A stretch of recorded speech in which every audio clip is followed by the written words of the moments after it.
श्री कृष्ण गोविंद हरे मुरारे, हे नाथ नारायण वासुदेव, हे नाथ नारायण वासुदेव। ओम श्री गणेशाय।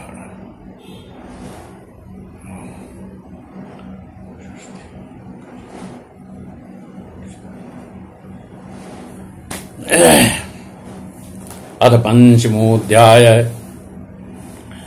धुंधकारी को प्रेत योनि की प्राप्ति और उससे उद्धार।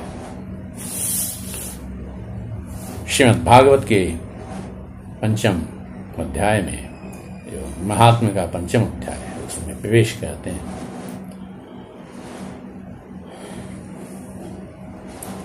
सूत उवाच पितरोपवतेतेन जननी ताडिताभृशम् क्व वित्तं तिष्ठति ब्रूहि हनिशीलतया न चेत्। सूत जी कहते हैं, शौनक जी, पिता के वन चले जाने पर एक दिन धुंधकारी ने अपनी माता को बहुत पीटा और कहा, बता धन कहाँ रखा है, नहीं तो अभी तेरी लुआठी जलती लकड़ी से खबर लूंगा। इति तद्वाक्य संताशात् जनन्या पुत्र दुःखतः कूपे पातः क्रूरात्तौ तेन साणधनं गता। अब उसकी धमकी से डरकर पुत्र के उपद्रव से दुखी होकर वह रात्रि के समय कुएं में जा गिरी और इसी से उसकी मृत्यु हो गई। गोकर्ण तीर्थयत्तावधम निर्गतो योग संस्थितः न दुखम न सुखम तस्य न वैरीव नापि बान्धवः।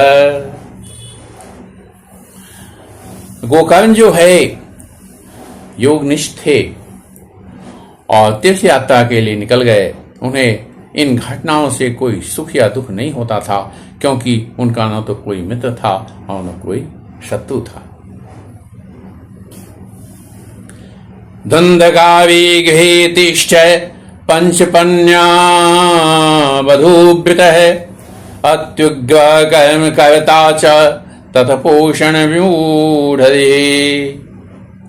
अब धुंधकारी जो है 5 वेश्याओं के साथ घर में रहने लगा। उसके लिए भोग सामग्री जुटाने की चिंता ने उसकी बुद्धि नष्ट कर दी और वह नाना प्रकार के अत्यंत क्रूर करने लगा। क्रूर कर्म का मतलब जो डकैती, चोरी, लंपटगिरी इत्यादि। एकदा कुटलातास्तु भूषणान्य विलेप्सवः तदर्थं निर्गतो गेहात् कामान्धो मृत्युं स्मरन्। एक दिन उन कुटलाओं ने उससे बहुत से गहने मांगे। वह तो काम से अंधा हो रहा था। मौत की उसे कभी याद नहीं आती थी। बस उन्हें जुटाने के लिए वह घर से निकल पड़ा। यतस्ततश्च संगृत्य वित्तं वेश्म पुनर्गतः ताभ्यो यच्छत् स्वस्तानि भूषणानि क्रियन्ति च। वह जहां तहां से बहुत सा धन जुटाकर घर लौट आया और उन्हें कुछ सुंदर वस्त्र आभूषण लाकर दिए। बहुवित्तचं दृष्ट्वा रात्रौ नाव्यो व्यजावयन् चौर्यं करोत्यसौ नित्यं अजो राजा गृहीष्यति। चोरी का बहुत माल देखकर रात्रि के समय स्त्रियों ने विचार किया कि यह नित्य ही चोरी करता है, इसलिए इसे किसी दिन अवश्य राजा पकड़ लेगा।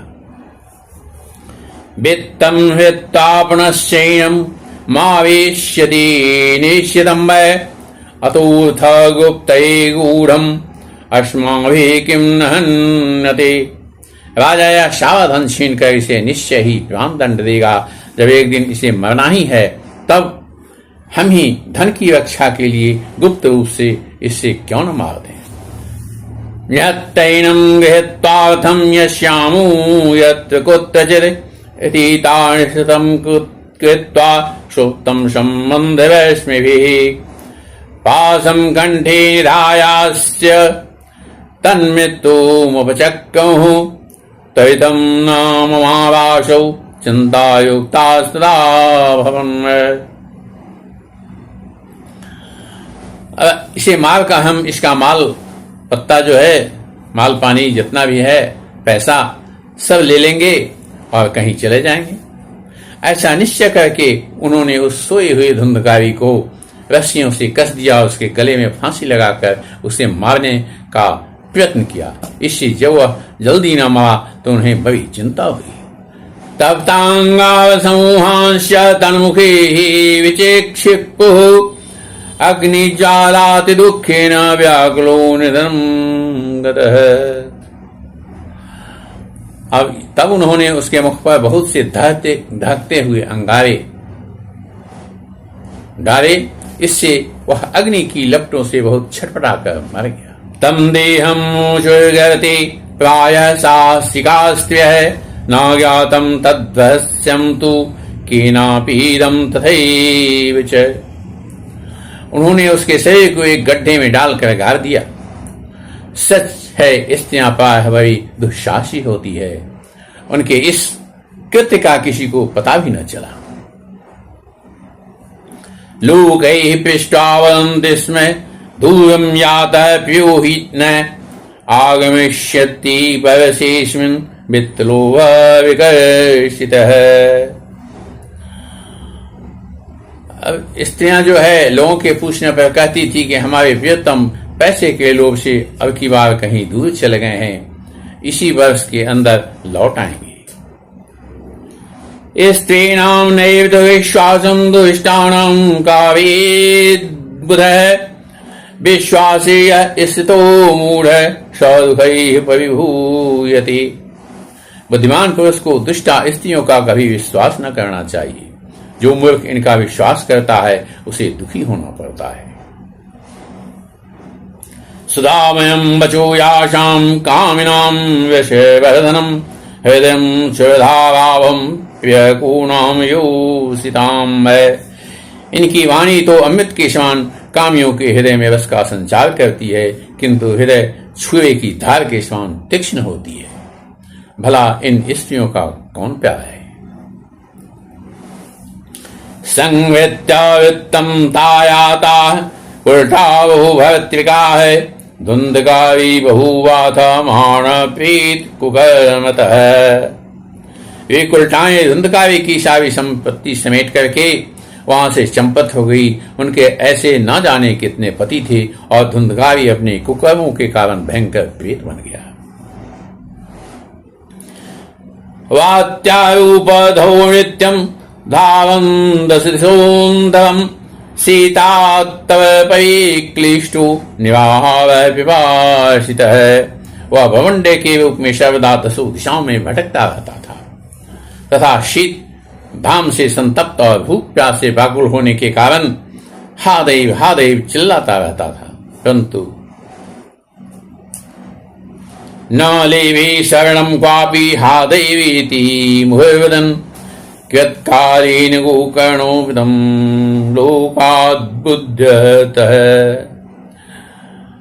अब जो है हा देव चिल्लाता था, परंतु उसे कहीं भी कोई आश्रय न मिला। कुछ काल बीतने पर गोकर्ण ने भी लोगों के मुख से धुंधकारी की मृत्यु का समाचार सुना। अनाथम तम विदित्वैनं गयाश्वाद्धर्मचीकरत यस्मिन् तीर्थे संयाति तत्श्राद्धमवर्तयत्। तब उसे अनाथ समझकर उन्होंने उसका गया जी में श्राद्ध किया और वहां जहां वे जाते थे उसका श्राद्ध अवश्य करते थे। एवं भ्रंश गोकर्णः सौभ्रंशोऽपीवान् रात्रो यहांगणे शब्दो मागतो लक्षित परे है। इस प्रकार घूमते घूमते गोकर्ण जी अपने नगर में आए और रात्रि के समय दूसरों की दृष्टि बचकर सीधे अपने घर के आंगन में सोने के लिए पहुंचे। तत्व सुप्तम सविज्ञाय धुंधकारी शबंधवम तत्र सुप्तं स विज्ञाय धुन्धकारी शवान्धवम् निशीथे दर्शयामास महाउद्वतं वपुः। वहां अपने भाई को सोया देख आधी रात के समय धुंधकारी ने अपना बड़ा विकट रूप दिखाया। शगन्मे शगदस्ति सकृच्च महेशोभवत् शगदिन्द्र सचाग्ने पुनश्च पुरुषो भवत्। वह कभी भेवा, कभी हाथी, कभी भैंसा, कभी इंद्र और कभी अग्नि का रूप धारण करता। अंत में वह मनुष्य के आकार में प्रकट हुआ। वैपरीत्यं मिदं दृष्ट्वा गोकर्णोऽधर्य संयुतः अयं दुर्गतिकः कोऽपि निश्चित्याथ तमब्रवीत्। ये विपरीत अवस्थाएं देखकर गोकर्ण ने निश्चय किया कि यह कोई दुर्गति को प्राप्त हुआ जीव है। तब उन्होंने उससे धैर्यपूर्वक पूछा।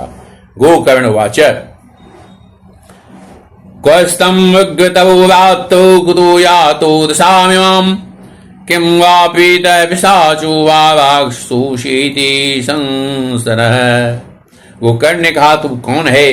रात्रि के समय ऐसे भयानक रूप क्यों दिखा रहा है? तेरी ये दशा कैसे हुई, हमें बता तो सही। तू प्रेत है, पिशाच है अथवा कोई राक्षस है? सूतोवाच एवं पृष्ठत्तातेन रुदोच्चै पुनः पुनः अशक्तो वचनोच्चारे संज्ञामात्रं चकार। गोकर्ण के इस प्रकार पूछने पर वह बार बार जोर जोर से रोने लगा। उसमें बोलने की शक्ति नहीं थी, इसलिए उसने केवल संकेत मात्र किया। तदोञ्जलौ जलं कृत्वा गोकर्ण तमुदैर्यते तदसेकहरपापूषौ प्रवक्तुमुपचक्रमे। तब गोकर्ण ने अंजलि में जल लेकर उसे अभिनंदित करके उस पर छिड़का। इससे उसके पापों का कुछ शमन हुआ और वह इस प्रकार कहने लगा। प्रेत बोला, अहम भ्राता त्वयोष्मि धुन्धकारीति नामतः स्वकीयेनैव दोषेण ब्रह्मत्वं नाशितं मया। प्रेत बोला, मैं तुम्हारा भाई हूँ, मेरा नाम धुन्धकारी है और मैंने अपने ही दोष के कारण अपना ब्रह्मत्व जो है वो नष्ट कर दिया है। कर्मणूना संख्यामि महाज्ञानी विवर्तिनः लोकानां हिंसकः सोऽहं स्थिर दुःखेन मावितः। मेरे कुकर्मों की गिनती नहीं की जा सकती। मैं तो महान अज्ञान में चक्कर काट रहा था, इसी से मैं लोगों की बड़ी हिंसा की। अंत में कुलटा स्त्रियों ने मुझे तपा तपा कर मार डाला। अतः प्रेतत्मापन्नो दरसां च वाम्यहं वाताहारेण जीवामि दैवाधीन फलोदयात्। इसी से अब प्रेत योनि पर दशा भोग रहा हूँ। अब दैववश कर्म फल का उदय होने से मैं केवल वायु भक्षण करके जी रहा हूँ। ओ बंधु कृपा सिंधु भ्रातरमाशुच्य गोकर्णो वचनम श्रुत्वा तस्मै वाक्यमथाब्रवीत्। तुम दया के समुद्र हो, अब किसी प्रकार जल्दी ही मुझे इस योनि से छुड़ाओ। गोकर्ण ने धुन्धकारी की सारी बातें सुनी और तब उससे बोले।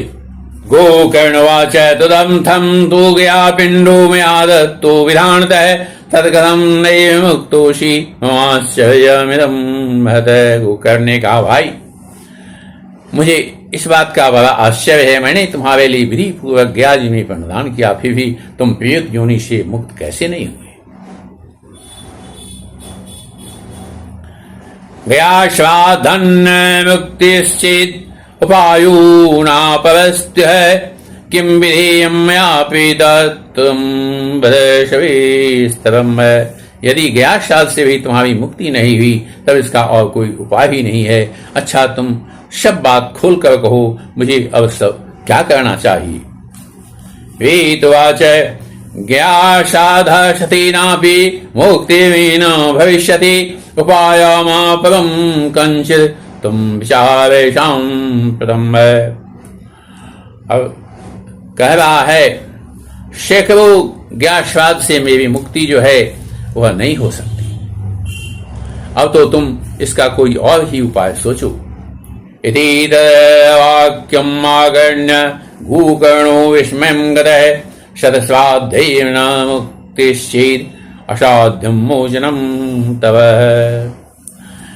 वेद की यह बात सुनकर गोकर्ण को बड़ा आश्चर्य हुआ।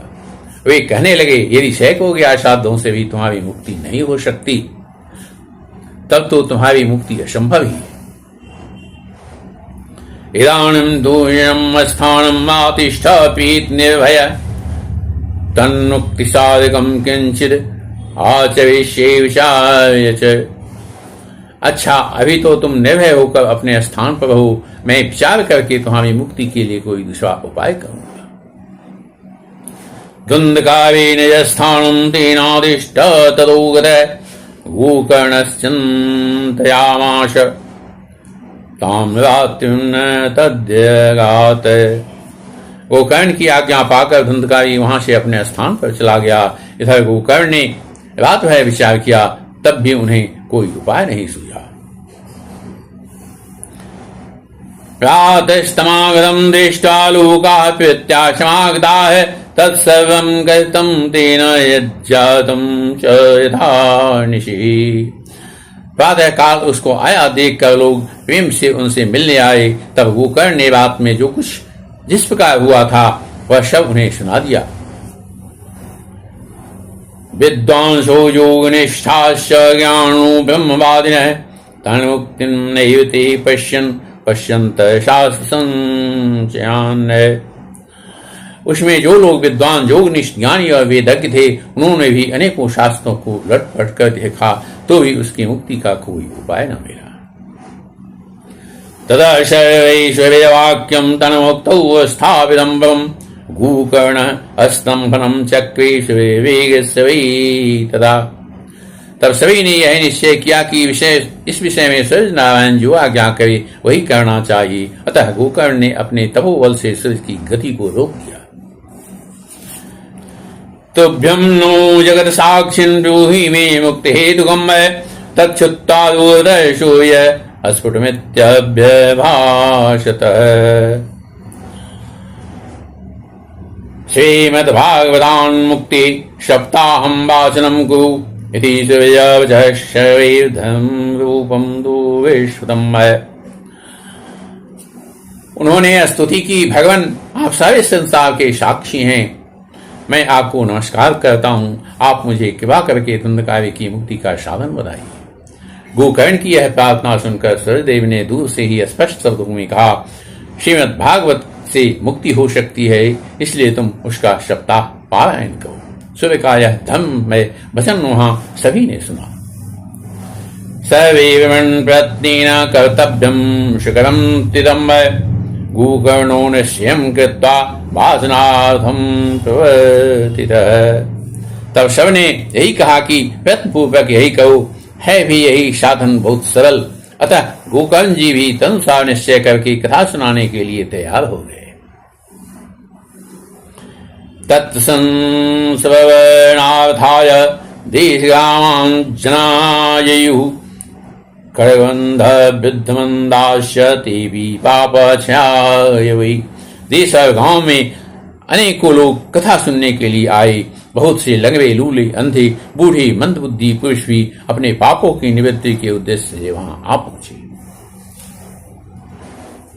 समाजस्तु महान जातु देव विस्मय कारकः यदि वासनमास्थाय गोकर्णो कथयत कथाम्। इस प्रकार वहां इतनी भीड़ हो गई कि उसे देखकर देवताओं को भी आश्चर्य होता था। तब गोकर्ण जी व्यास गद्दी पर बैठकर कथा कहने लगे। तब वह पेट भी वहां आ पहुंचा। शापेतोपि तदायातः अस्थानं पश्यणीतस्ततः सप्तग्रन्थियुतं दत्त्वा पश्यत कीचकमुचितम्।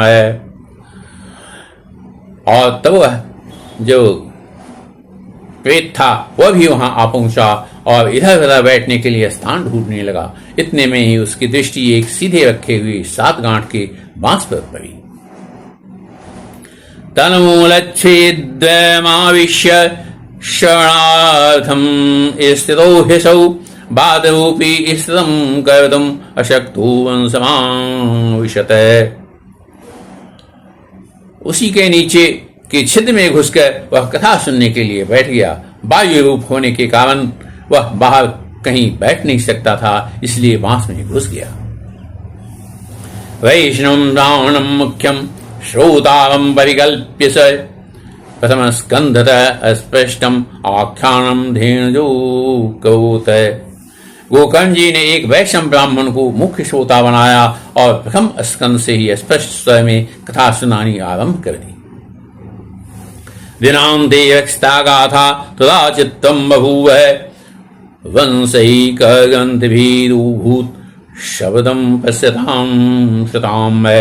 सायंकाल में जब कथा को विश्राम दिया गया तब एक बड़ी विचित्र बात हुई। वहां सभासदों ने देखते देखते उस बांस की एक गांठ तर तर शब्द करती फट गई।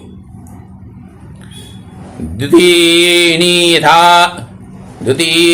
तथा सायं द्वितीय ग्रंथिभेदनम द्वितीयनी तथा सायं द्वितीय ग्रंथिभेदनम। इसी प्रकार दूसरे दिन सायंकाल में दूसरी गांठ और फटी और तीसरे दिन उसी समय तीसरी गांठ फट गई।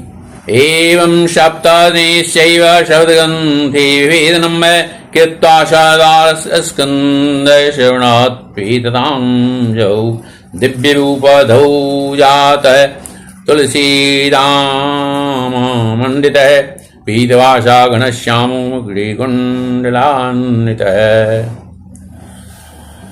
इस प्रकार 7 दिनों में 7 गांठों को फूल कर द्वंद्वकारी 12 स्कंधों के सुनने से पवित्र होकर प्रेत योनि से मुक्त हो गया और दिव्य रूप धारण करके शरीर के सामने प्रकट हुआ। उसका मेघ के समान श्याम और शरीर पीताम्बर और तुलसी की मालाओं से सुशोभित था तथा सिर पर मनोहर मुकुट और कानों में कमनीय कुंडल झिलमिला रहे थे। ननाम भ्रातरम सद्यो गोकर्णम इति चाब्रवीत त्याहम मूझतो बंधु कृपया पेट कृष्णलात। भाई तुमने कृपा करके मुझे प्रेत योनि की यातनाओं से मुक्त कर दिया। उसने तुरंत अपने भाई गोकर्ण को प्रणाम करके यही कहा। धन्या भागवती वार्ता प्रेत विनाशिनी सप्ताहो पीठा धन्य कृष्ण लोक फलप्रद। यह प्रेत पीड़ा का नाश करने वाली श्रीमद् भागवत की कथा धन्य है तथा श्री कृष्ण चंद्र के धाम की प्राप्ति का आने वाला इसका सप्ताह पारायण भी धन्य है। कंपन्ति सर्व पापानि सप्ताह श्रवणे स्थिति अस्माकं प्रलयं सद्य कथा चेयं करिष्यति। जब सप्ताह श्रवण का योग लगता है तब सब पाप थरा उठते हैं कि अब यह भागवत की कथा जल्दी ही हमारा अंत कर देगी। आदम शुष्कं लघुम स्थूलम वांगनः कर्मभिकृतं श्रवणं विदेद पावं पावगः शमेधो यथा। जिस प्रकार आग गीली सूखी छोटी बड़ी सब तरह की लकड़ियों को जला डालती है, उसी प्रकार यह सप्ताह श्रवण मन वचन और कर्म द्वारा किए हुए नए पुराने छोटे बड़े सभी प्रकार के पापों को भस्म कर देता है। अस्मिन् वै भावती वर्षि शिवविरति विशंसति अकथाश्राविनां पंसां निष्फलं जन्म कीर्तितं। विद्वानों ने देवताओं की सभा में कहा है कि जो लोग इस भारतवर्ष में श्रीमद् भागवत की कथा नहीं सुनते उसका जन्म वृथा ही है। किं मोहतो रक्षितेन सुपुष्टेन बलेशा अध्वेन शरीरेण सुखशास्त्रग्राम विना। अब भला मोहपूर्वक लालन पालन करके यदि इस अनित्य शरीर को हृष्ट पुष्ट और बलवान भी बना लिया जाए तो श्रीमद् भागवत की कथा सुने बिना इसका क्या लाभ होगा। अस्ति स्तंभं स्नायुबद्धं मांसोनितलेपितं चर्मावणद्धं दुर्गंधं पातम् उत्तरभुविस्युः। अस्या ही इस शरीर के आधार स्तंभ है। नारी रूप रस्सियों से यह बधा हुआ है। ऊपर से इस पर मांस और रक्त थोप कर इसे चर्म से ढक दिया गया है। इसके प्रत्येक अंग में दुर्गंध आती है क्योंकि यह मलमूत्र का भांड ही है। जलाशोकविभाकावतैरोगमन्दिमातरं दुष्पूरं दुर्धरं दुष्टं सदोषं क्षणभंगरं। वृद्धावस्था शोक के कारण यह परिणाम में दुखमय ही है। रोगों का तो यह घर ही ठहरा यह निरंतर किसी न किसी कामना से पीड़ित रहता है, कभी इसकी तृप्ति नहीं होती। इसी धारण किए रहना भी एक भाव ही है। इसमें रोम रोम में दोष भरे हुए हैं और इसे नष्ट होने में एक क्षण भी नहीं लगता है। किमी भस्म संज्ञातम श्रीवमितवर्णतम अस्थिवीन स्थिरम कर्म कुतोयम शालीन। अंत में यदि इसे गार दिया जाता है तो इसे कीड़े बन जाते हैं, कोई पशु खा जाता है या विष्टा हो जाता है, तथा अग्नि में जला दिया जाता है तो भस्म की ढई हो जाता है। ये तीन ही इसकी गतियां बताई गई है। ऐसे अस्थिर शरीर से मनुष्य अविनाशी फल देने वाला काम क्यों नहीं बना लेता। यत् प्रातः संस्कृतं चान्नं सायं तच्च विनश्यति तदीय विश्वं पुष्टिकायिकाणां नित्यता। जो अन्न प्रातः काल पकाया जाता है वह सायं काल तक बिगड़ जाता है, फिर उसी के रस से पुष्ट हुए शरीर की नित्यता कैसी। सप्ताह शरणालोके प्राप्यते निकटे हरिः अतो दूषणनिवृत्त्यर्थ मेतदेव साधनम्। इस लोक में सप्ताह श्रवण करने से भगवान की शीघ्र ही प्राप्ति हो सकती है, अतः सब प्रकार से दोषों को निवृत्ति के लिए एकमात्र यही साधन है। बुधवदायव तोयेषु मशकायव जंतुषु जायन्ति मरणायव कथा श्रवणवर्जिता है। जो लोग भागवत की कथा से वंचित है वे तो जल में बुदबुदे और जीवों में मच्छरों के समान केवल मरने के लिए ही पैदा होते हैं। जड़स्य शुष्कवंशस्य यत्र गन्धे भेदनम् चित्तं किं तदा चित्त गन्धभेद कथाश्रात्। भला जिसके प्रभाव से जड़ और सूखे हुए बांस की गांठें फट जाती है, उस भागवत कथा का श्रवण करने से चित्त की गांठों का खुल जाना कौन सी बड़ी बात है। विद्यते हृदगन्धे छिन्द्यन्ते संशयाः क्षीयन्ते चास्य कर्माणि सप्ताह शरणे कृते। सप्ताह श्रवण करने से मनुष्य के हृदय की गांठ खुल जाती है, उसके समस्त संशय छिन्न भिन्न हो जाते हैं और सारे कर्म छीन हो जाते हैं। संसार कर्दमालीप प्रक्षालन पटीयसी कथा तीर्थी स्थिति चित्ती मुक्ति भी स्मृता है। यह भागवत का रूप तीर्थ संसार के कीचड़ को धोने में बड़ा ही पटु है। विद्वानों का कथन है कि यह हृदय में स्थित हो जाता है तब मनुष्य की मुक्ति निश्चय ही समझनी चाहिए। एवं भवति वै तस्मिन् विमानमागमत्तदा वैकुण्ठवासिभिरुक्तं स्मृति मंडलम।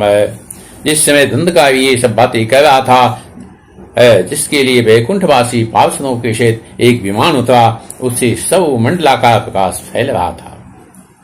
सर्वेषां पश्यतां विमानं विमाने वैश्यवान् वीक्ष गोकर्णो वाक्यमब्रवीत्। सब लोगों के सामने धुंधकारी उस विमान पर चढ़ गया। तब उस विमान पर आए हुए पार्षदों को देखकर उनसे गोकर्ण ने यह बात कही। गोकर्णवाच अत्रैवाशं देशभूतारो निर्मलाः आनीतानि विमानानि न तेषां युगपत्कुतः शरणं संभागेन सर्वेषां दृश्यते फलभेदः कुरु जातः रोवन्तो हरिप्याः।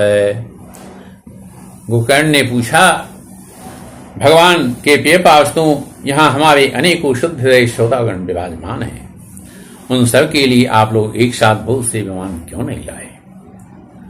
हम देखते हैं कि यहाँ सभी ने समान रूप से कथा को सुना है, फिर भी फल में इस प्रकार का भेद क्यों हुआ, यह बताइए। हरिदासावचुः श्रवणस्याभेदेन फलभेदोत्तर संस्तः श्रवणं तु कृतं शयेन तथा मननं कृतं फलभेदः ततो जातु भजनादपि मानदः। भगवान के सेवकों ने कहा, हे नारद, इस फल भेद का कारण इनके श्रवण का भेद ही है। यह ठीक है कि श्रवण तो सबने समान रूप से ही किया, किंतु इसके जैसा मनन नहीं किया। इसी से एक साथ भजन करने पर भी उसके फल में भेद रहा। शब्दात्तोश्चैव प्रीतेन श्रवणं कृतं मननादिधातेन स्थिते कृतं विषम। इस प्रेत ने 7 दिनों तक निराहार रहकर श्रवण किया था तथा सुने हुए विषय का स्थिर चित्त से यह खूब मनन निधिध्यासन भी करता रहता था। अदृढ़ं च हतं ज्ञानं मादेन हतं श्रुतं संदिग्धो हि हतो मन्दो व्यग्रचित्तो हतो जपः। जो ज्ञान दृढ़ नहीं होता वह व्यर्थ हो जाता है। इसी प्रकार ध्यान न देने से, श्रवण का संदेह से, मंत्र का और चित्त के इधर उधर भटकते रहने से जप का भी कोई फल नहीं होता। अवैष्णवो हतो देशो हतं श्राद्धम पात्रकम हतमश्रोत्रीदानम अनाचारम हतं कुलम। वैष्णवहीन देश, अपात्र को खाया हुआ श्राद्ध का भोजन और श्रोत्रिय को दिया हुआ दान एवं आचारहीन कुल, इन सब का नाश हो जाता है। विश्वासो वाक्येषु स्वस्मिन् दीनत्व भावना मनोदोषजश्चैव घ्रायां निश्चलां मतिः। एवमादिकृतं चेत् स्यात् तदा वै शरणे फलं पुनः स्वां देशवेशां वैकुण्ठे वसते ध्रुवम्।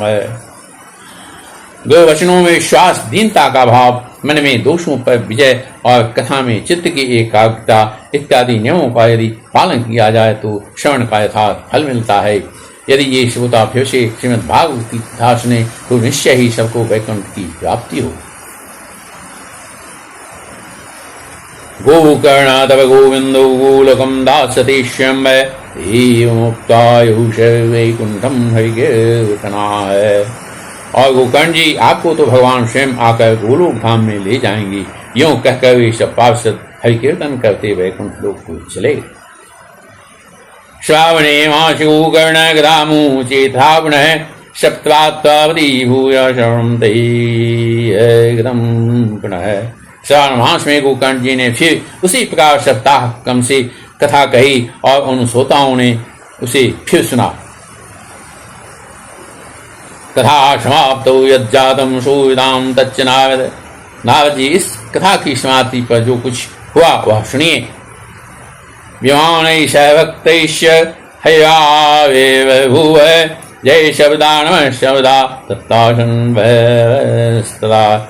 वहाँ भक्तों से भरे हुए विमानों के साथ भगवान प्रकट हुए। सब ओर से खूब जय जयकार और नमस्कार की ध्वनियां होने लगी। पांचजन्याधनं चक्रे हर्षा तत्व शंभवे गोकर्णं तु समालिंग्यात् करोत् स्वसदृशं हवे। भगवान स्वयं हर्षित होकर अपने 5 जंग संघ की ध्वनि करने लगे और उन्होंने गोकर्ण को हृदय से लगाकर अपने ही समान बना दिया। शोकिनन्यान घनश्यामान पीतगौ सेवास्त्रय कीर्तिन कुंडिलन तथा चक्रे हरिक्षणात्। उन्होंने क्षणभर में ही अन्य सब श्रोताओं को भी मेघ के समान श्याम बन रेशमी पीताम्बर धारित था कीट और कुंडलादि से भूषित कर दिया। तद्धामे ये स्थिता जीवा अश्चांडाल जातीय विमाने स्थापितास्ते भी गोकर्ण गिरया तदा। उस गांव में कुत्ते और चांडाल पर्यंत जितने भी जीव थे वे सभी गोकर्ण जी की कृपा से विमानों पर चढ़ा लिए गए। वे स्थाहेलोके थे यत्र गच्छन्ति योगिनः गोकर्णेन स गोपालो गोलोकं गोवल्लभम्। कथाश्रवणतः पीतो निवेयो भक्तवत्सलः। तथा जहाँ जोगी जन जाते हैं उस भगवत धाम ये भेज दिए गए। इस प्रकार भक्तवत्सल भगवान श्री कृष्ण कथा श्रवण से प्रसन्न होकर गोकर्ण जी के साथ ले अपने ग्वाल बालों के पी गोलोक धाम में चले गए। अयोध्यावासिनः पूर्वं यथा रामेण संगताः तथा कृष्णेन तेन गोलोकं योगिदुर्लभम्। पहले काल में जैसे अयोध्यावासी भगवान श्री राम के साथ साकेत धाम से आए थे उसी प्रकार भगवान श्री कृष्ण उन सबको योगी दुर्लभ गोलोक धाम ले गए। यत्य सूर्यस्य सोमस्य सिद्धानां नागरे गदा तम लोकम ही गदास्ते तो श्रीमद्भागवताश्रवात। जिस लोक में सूर्य चंद्रमा और सिद्धों की भी कभी गति नहीं हो सकती, उसमें भी श्री भागवत श्रवण करने से चले गए। भूमोत्तरे फले वन्नमुज्ज्वलम् सप्ताह यज्ञेन कथा संचितम् कर्णेन भूकर्ण कथा क्षभूयै पीतस्य ते गर्भदान भूयः। नारद जी सप्ताह यज्ञ के द्वारा कथा श्रवण करने में जैसा उज्जवल फल संचित होता है, उसके विषय में हम आपसे क्या कहें। और जिन्होंने अपने कंठ से गोकर्ण जी की कथा के एक अक्षर का भी पान किया था, वे फिर माता के गर्भ में नहीं आते। बादाम वर्णासनदेहशूषणै तपोभियुग्गैश्च विकार संचितैः योगैश्च संजाति नतां गतिं वै सप्ताह गाथा श्रवणेण्यां तियाम्। जिस गति को लोग वायु, जल या पत्ते खाकर शरीर सुखाने से, बहुत काल तक घोर तपस्या करने से और योगाभ्यास से भी नहीं पा सकते, उसे वे सप्ताह श्रवण से सहज में ही प्राप्त कर लेते हैं। इतिहासां पुण्यं सांडिल्योऽपि मुनीश्वरः पढ़ते चित्तकूटस्थो ब्रह्मानंदे प्लुतः। इस परम पवित्र इतिहास का पाठ चित्तकूट पर विराजमान मनुष्य सांडिल्य भी ब्रह्मानंद में मग्न होकर करते रहते हैं। आख्यान में धर्मं पवित्रं सुतं सकृद्वै विदेद गौहम् श्राद्धे प्रयुक्तं पितृतिथ्यमावहै नित्यं स्पाठादपू नभवं च। अब जो कह रहे हैं यह कथा बड़ी ही पवित्र है। इस बार के श्रवण से ही, एक बार के श्रवण से ही समस्त पाप राशि को भस्म कर देती है। इसका श्राद्ध के समय पाठ किया जाए तो इससे पितृगण को बड़ी तृप्ति होती है और नित्य पाठ करने से मोक्ष की प्राप्ति होती है। इति श्री पद्म पुराणे उत्तरखंडे से भागवत महात्म्ये गोकर्ण मोक्ष वर्णनम नाम पंचमोऽध्यायः। अब यहाँ गोकर्ण के द्वारा जो मोक्ष दिया गया है सुना करके सप्ताह श्रवण का भागवत का, उसके जो श्री पद्म पुराण में जो उत्तरखंड में उसका वर्णन है, वह 5वां अध्याय यहाँ समाप्त होता है। इस अध्याय में श्रवण में भी भेद बतलाया गया है। ये इसका मूल है। आदमी को भगवान की कथा सुनकर उसका मनन करना चाहिए और जो कथा में वस्तुएं दी गई है, ज्ञान दिया गया है, उसका श्रवण करके जीवन में उसको उतारना चाहिए। जय श्री कृष्ण। श्री कृष्ण गोविंद हरे मुरारे, हे नाथ नारायण वासुदेव। यह कथा किसी लोभ लालच से नहीं है।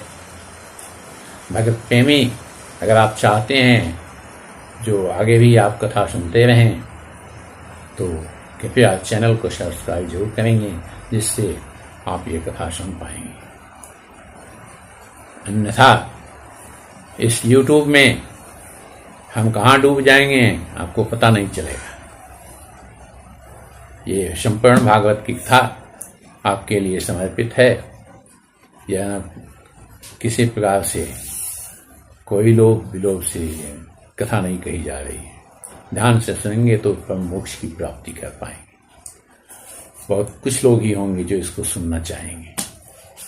अच्छी चीजें हैं, सबको नहीं मिल पाती है, और सच्ची चीजें भी शायद ही इस कलिकाल में किसी को प्राप्त हो पाती है।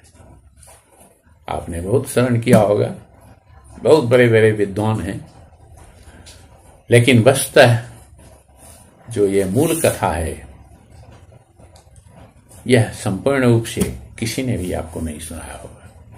आप संपूर्ण रूप से इस मूल कथा का पाठ सुन रहे हैं, जो निश्चित रूप से भगवान के धाम को पहुंचाने वाला है।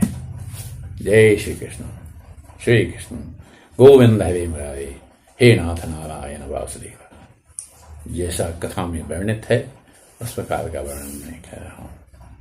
जय श्री कृष्ण।